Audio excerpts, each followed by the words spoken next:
storytime om, hvordan jeg faldt af Buster, mens vi samler penge op. Okay, det starter med, at vi har fået en ny ridelærer. Ham kan jeg sådan set godt lide. Vi træder rundt og ja. Så er vi færdige med at galopere, så vil han have os til at lave gymnastik af sådan en eller anden art.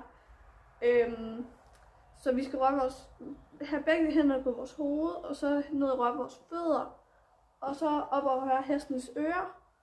Og så skal vi også ned og røre hestens hale. Så vender jeg mig så om for at røre Busters hale. Der rører ved hans hale. Så bliver han forskrækket. Så springer han så frem. Så det var jeg ikke lige forberedt på. Så jeg lander på røven af Buster. Så bukker han mig så af. Så jeg lander sådan, fordi vi redder på udendørsbanen, så lander jeg sådan med armen, hvor vi lige låne som eksempel. Så lander jeg med armen sådan her rundt om et hegn, og så lander jeg på benene. Lad mig sige, at jeg har fået et ordentligt blåt mærke der, hvor hegnet det kom på min arm.